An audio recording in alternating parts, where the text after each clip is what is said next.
Hello there, a very good evening and welcome to another edition of Biz1st in Focus. Of course, we're coming to you from our Newsfirst studios here in Colombo. We're in the run-up to a very crucial election, and matters of the Sri Lankan economy have faded into a bit of obscurity with the run-up to the election, with the other political issues that continue to come to the limelight. But we here at Biz1st in Focus are here to keep you up to date on the latest in the business world here in Sri Lanka, and to discuss matters on this subject, we've got with us in our studios this evening Professor Sirimala Beratna. He is the Professor of Economics at the University of Colombo. Very good evening, Professor, and welcome to the show. Very good evening to you. Professor, of course, to start our discussion, let's try to assess on a very broad perspective, and I use the word loosely, the state of the Sri Lankan economy. For starters, without getting into too much of technicalities, let's try to compare Sri Lanka to our neighbors. Let's begin with the South Asian region or the Southeast Asian region. Compared to our neighbors who have similar traits in economy, how are we faring against how they have developed? How have we developed? Are we in the top? Are we in the bottom? As far as the critical issues of the Sri Lankan economy is concerned, I can list out about 10-15 very critical issues that any presidential candidate, any president who is going to come has to face. Among all of them, and the point that you raise, that is where we are now today in the Asian region, and it is quite sad to say that we are one of the worst performers in the Asian region. Among Asian region, you know, there are many countries, including big countries like China, India, and also smaller countries and our neighboring countries. And to substantiate what I said, we are also the second worst performer in the South Asian region. We are this is in above only. This is in growth, economic growth. Economic growth, and there are other reasons also surrounded by economic growth. And so the only country in the South Asian region which is below our level is Afghanistan, for obvious reasons. But why should we be there? That is the first question I think we should have. Of course, we did away with 30-year-long terrorism about 10 years ago. Would you say one would have expected a bigger economic growth during the 10 years that passed? Exactly. Even during the period of the war, 30-year war, and our average growth rate, which was actually around 5%, has actually surprised the world. And those who have analyzed it, this is one of the very few countries, perhaps the only country, which has managed to grow at a moderate rate, even having a war. And in the middle of the war, we grew very well, I think, compared to that. But now, after the end of the war, what do you expect actually? There should be foreign investment flooding over this country, and there should be growing. Yeah, there should be 8%, 10% growth rate per annum. But what do you see now? Growth rate has slowed down to just to 3%, and is the next few years going to be worse if we don't make the right correction. If I ask you a kind of a weird question, I would call it, how low can we actually go at the current rate that we're progressing? I know it's hard to say, but well, it's a hard question to understand, to give a direct answer. Direct answer, but I can give you an example. And the example is I can select a couple of countries, and one of them would be Venezuela, which was considered to be a rich country in the 90s. Yes, and one of the biggest nations in the OPEC group. Proven biggest oil deposits. Venezuela has, among all the other countries, that includes the Middle Eastern countries as well. Having been a rich country, and today it is in a worse situation, and people are leaving the country. They're suffering hyperinflation. Hyperinflation, and actually those who are leaving are mostly the educated middle class people, and for the last, as I remember, it was for the last 3 or 4 years, 3 million people have left the country. Especially to countries like Colombia, neighboring countries, and this is the worst situation. And now we should not forget that even our people, our youth, educated youth, live in this country.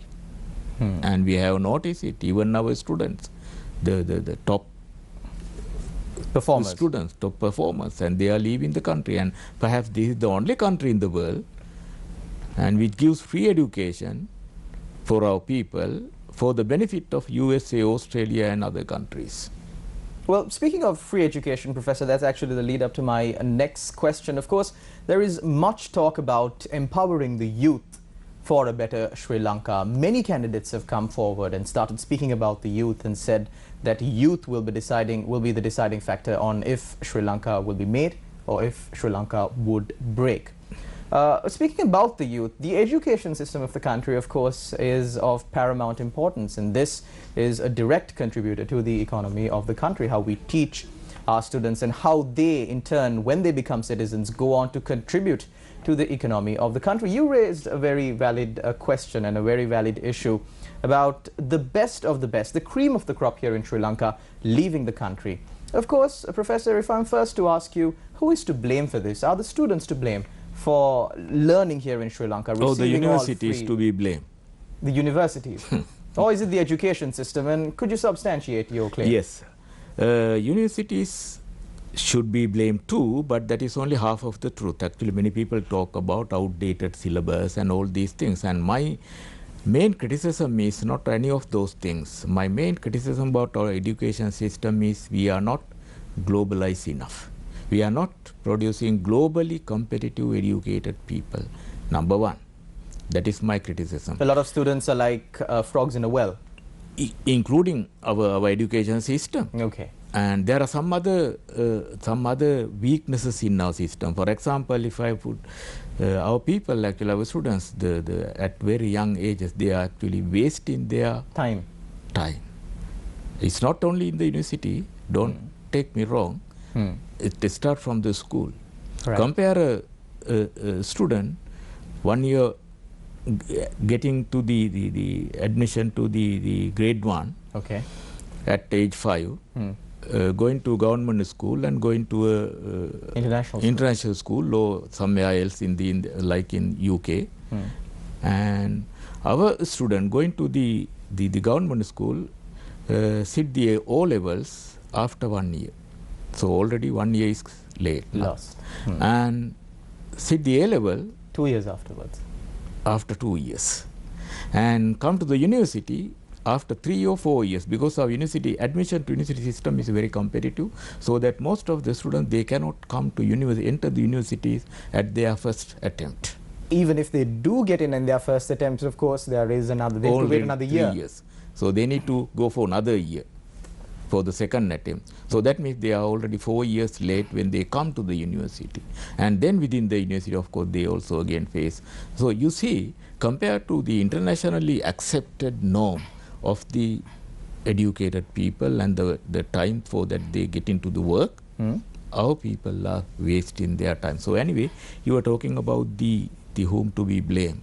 So I said that universities should become internationally competitive, and one of the recent questions that I had to answer as far as my department, economics department, is concerned, you know, there's a global ranking for the universities. Yes. So one of the questions that I got to answer, how many international staff members are teaching at your university? How many? 0. Right. Because we are very close, and you said that we are in a well. Yes, of course, actually we are in a well. So that is the part of the universities and our education system in the country that needs to be reformed tremendously. Number 2, the other half is in the economy. And why people are leaving the country? Because this economy has not expanded enough to absorb our educated people. Now look at those who are... So there's a bigger supply, not enough of a demand. Exactly. Now a lot of people, I have heard that they are blaming the arts degree students and doing Sinhala or media or sociology and many others of the humanities. it's not the problem. You look at the science faculty, engineers, biologists and physics and mathematicians and statisticians, and where are they going? Even they don't have jobs in this country. So the people, those who don't have jobs, the top, they consider going to other countries. And the middle level, they consider taking up those other financial sector jobs. And you look at their also out of their field of expertise. Out of their fields. Right. And so in the process, they are actually depriving the opportunity for an expert in for that the field. others, for the experts, and banking sector, including central bank and some other sectors, and planning and economic matters and business matters. There are all these graduates are there. And then the majority, they are on the roads, protesting, raising placards and asking for jobs. And the economy has not expanded. The economy is, as I said at the beginning, only 3% and not expanding. So it's other half of the problem is the economic policy, our economic matters. So the truth is bitter, but unless we make a change, and we will end up unless we first accept it, and we introduce changes without looking for the votes. Unless we make these changes, in 2025, when we face the next presidential election, we will be in worse situation than we are today.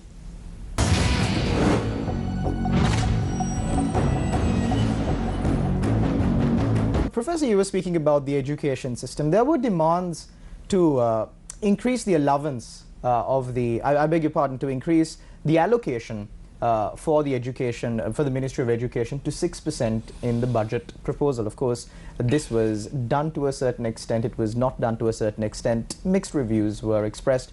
But do you believe that this would help solve this issue in our education system?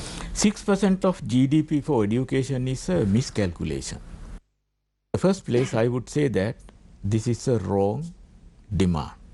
Right? Why? Because 6% of education, during the time that this came as a request or as a demand, the government's total revenue was 12% of GDP. So we are asking half of the government revenue for education, and is it possible? Number two question: you can pour out money into education, that don't make any difference unless we change the system, unless we introduce radical reforms. So, of course, Professor, there is a presidential election coming up, and then there are claims from both sides, or from multiple sides this time around.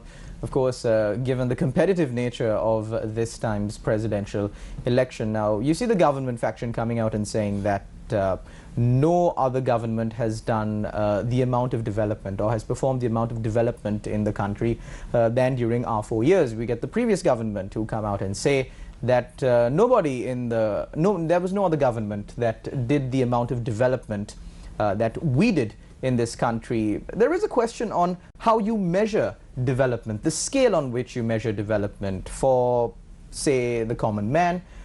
Development is portrayed by the leaders of our country as the construction of highways, the construction of infrastructure, free handouts, if you will, the Samruddhi benefit, whatnots, houses, lands, cultivations, all those kind of things. But is this the true scale where we measure development? I wouldn't make that comparison between that government and this government, because I look at the past 10 years. 10 years? Past so 10 both years. included? Both included. Past 10 years. And also I don't look at the how many highways and expressways and railways and... But that is what the general public looks at. Yeah. That's what they speak on stages. That looks very impressive. Yes. And how many locomotives and railway compartments were imported, and how many factories were built, how many jobs were created. That's not what I look at. Okay. Yeah. What do you look at? I look at, because you can do all these things by borrowing. Exactly, that's exactly what we did. I look at what are the fundamental changes that this government did during the last 10 years. Fundamental changes to improve the investment climate of this country. That's what I look at. And then I can measure it. The success of that reform I can measure by looking at how many investors come and put their money in this country. But the size of the country, does that matter when it comes to?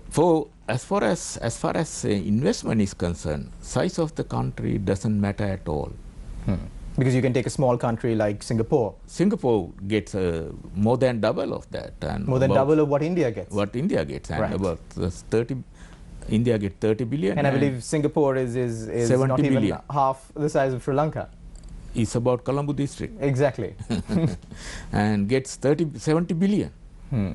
Right. So that the country size doesn't matter in this case.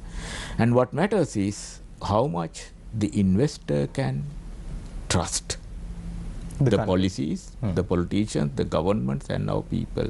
Whether my money that I'm going to put in this country, whether it is safe, it will be safe, it will derive the profits for the next 20 years, 100 years, and the policy direction, is it clear?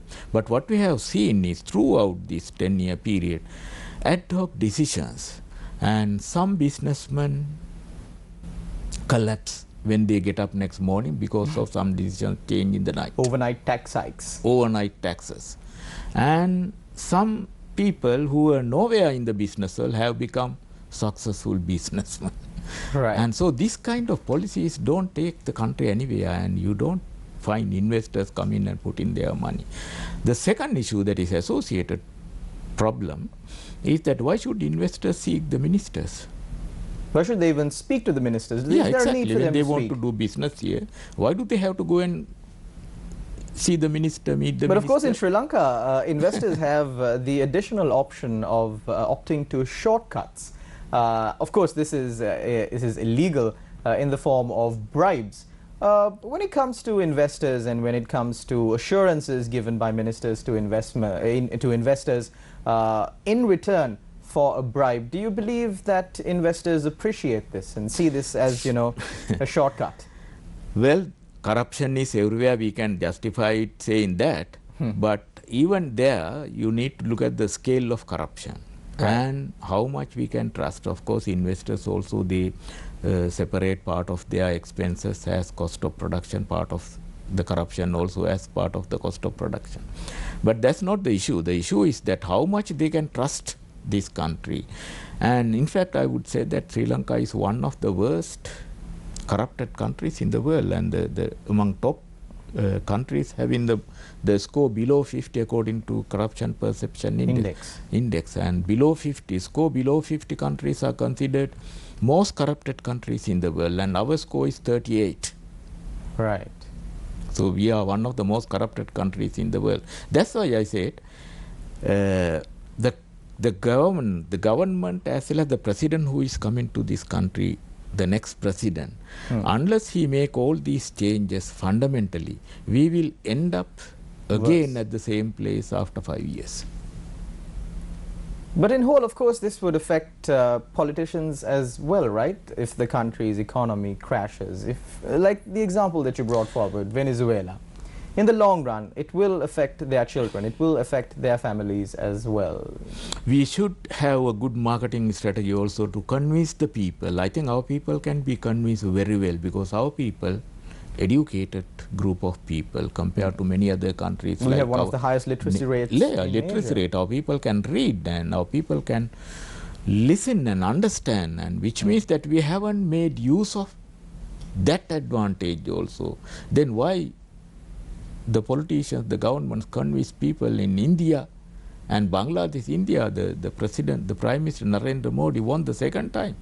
And that means he has convinced the people. Somehow there might be a lot of weakness too. And India is a country that has a lower literacy rate than Sri Lanka, more caste, creed differences. They've got hundreds of castes living in India. And Bangladesh, and another high-performing country in the region today. But what we can do with our educated population in this country, we can convince them. The problem is we don't have that marketing strategy. Our politicians don't. They need to speak the truth. And the truth is bitter, because we have grown into that problem for many decades. So one could argue that we've grown into it over the past 70 years of independence. Exactly, yeah. Professor, we're in the final few minutes of our show. If I could ask you to impart some knowledge on our viewers out there. In this run-up to this election, of course, you're an eminent individual, a professor at the University of Colombo. What would you say that the people should look for when Sri Lanka is at a crossroads at the presidential election? What really do you think that the people should look for in their next prospective president? Yes. The most important thing that people should look for is which president is speaking, or which candidate is speaking sensible economic reform program, right, to address the main economic problems of this country. Low growth, high budget deficit, leading to further borrowing, inability to pay our past debts, our loan installment, and ever-increasing administrative costs. Exchange rate depreciation, because we don't have substantial export earnings. Increase export earnings. And then we have some white elephants and monsters eating into public funds, and we have corruption. And so these are the fundamental issues that drag the economy backward in this country for many years. And the presidential candidate who is speaking of these things should be the candidate that the people should choose. Should be the candidate and should be the president of this country, whoever that is. And it's not just enough for the presidential candidate to speak about this. He must offer viable solutions to these issues. He should have that solution as well. Exactly. Of course, one fact that we should be sad about, I think, Professor, is the fact that we were discussing these same issues 5 years ago. We were discussing almost the same issues 10 years ago, and we have been discussing these I hope same that issues. we will not have time to discuss this after 5 years. Exactly. That's and what we all by hope that for. time we will be speaking about the fast-growing, high-performing Sri Lanka. And by that time. And Definitely, Professor. then the presidential candidate who is coming for the second term, I guess, because the most of the presidential candidates are now coming new candidates. Okay. So they will be contesting for the second time after 5 years. And the president who is contesting for the second term, he will not have a hard time like he is having today to convince people in 5 years' time, because in 2024 or 25 he has a better performing economy to show the people, okay, this is what I did for the last 5 years, so you can select me again. Yeah. Of course, Professor, if you appreciate it. Despite which candidate will rise to the office of the first citizen of Sri Lanka, if that person can, like Professor said, bring this country on its feet, the economy of this country to rise, he wouldn't have a problem to get elected for a second term. And that is what all Sri Lankans and we here also hope for. Thank you very much, Professor Sirimala Beratna, for joining us on our show this evening. Thank you. It's been a pleasure to have you on board. Thank you very much also to all our viewers for tuning in. Of course, we will be back with another edition of Biz First in Focus next week. Until then, I'm Charlene Benedict for the News First team. Take care and God bless.